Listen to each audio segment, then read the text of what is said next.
L'Agence de la couverture maladie universelle a un important programme de digitalisation qui est en cours.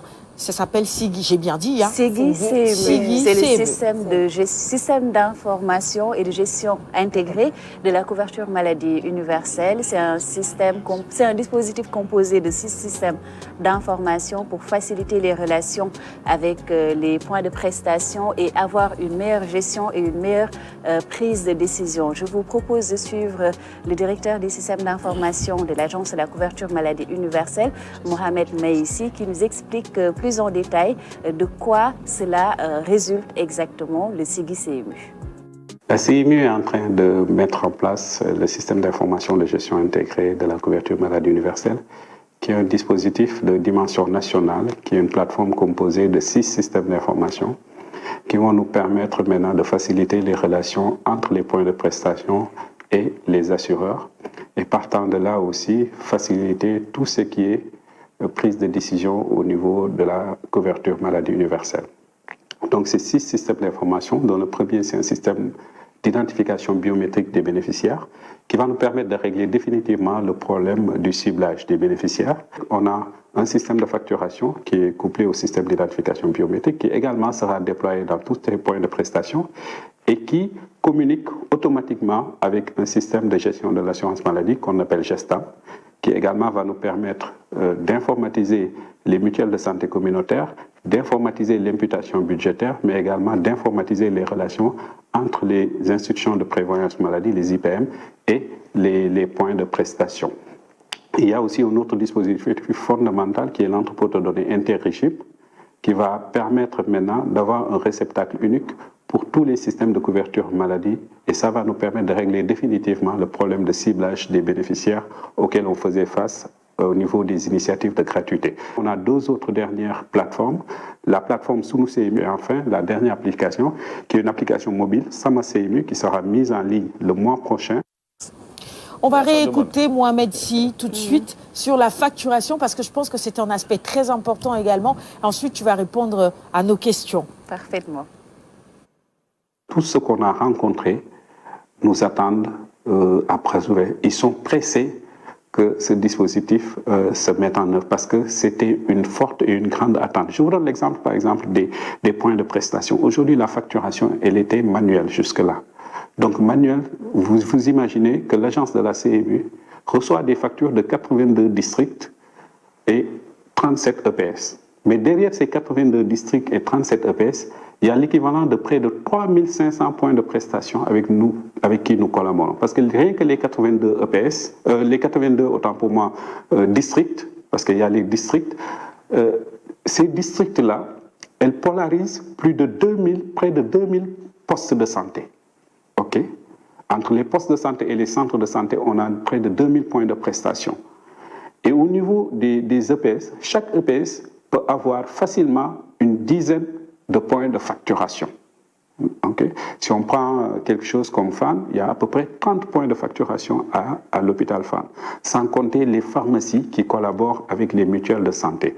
Donc, toute cette immensité d'acteurs, si vraiment il n'y a pas un outil informatique pour gérer la coordination, pour gérer les relations, c'est pratiquement impossible. Et c'est ce que nous vivions jusque-là. Ce qui fait que des fois, nos médecins conseils et nos équipes qui s'occupent du traitement des factures mettaient du temps avant de traiter. Jusqu'à la semaine dernière, on recevait encore des factures de 2016.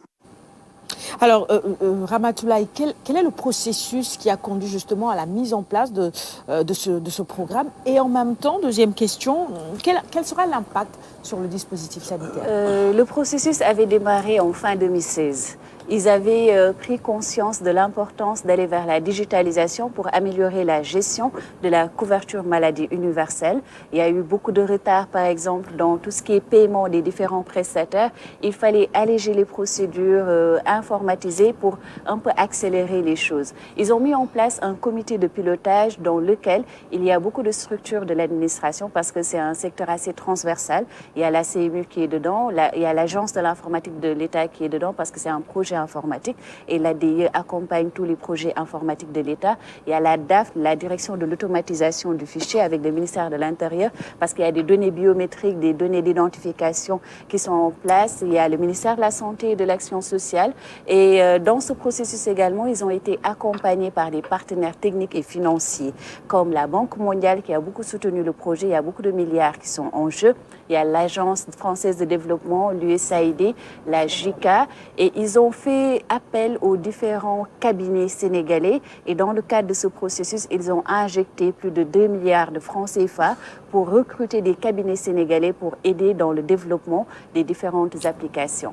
Il fallait, oui, vas-y. Voilà, il fallait également persuader les différents acteurs, les points de prestation, les hôpitaux, les mutuelles, pour qu'ils puissent adhérer à ces dispositifs numériques. Parce qu'il faut une bonne politique de conduite du changement.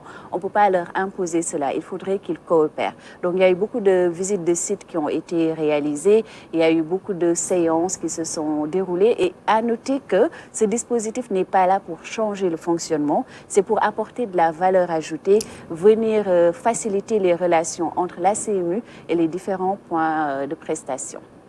Binta, très rapidement. Ce qui fait parfois le retard de paiement des factures parce que l'agence doit honorer les factures des hôpitaux, des structures de santé parce que c'est des services qui ont été donnés aux populations et derrière c'est la CMU qui doit payer.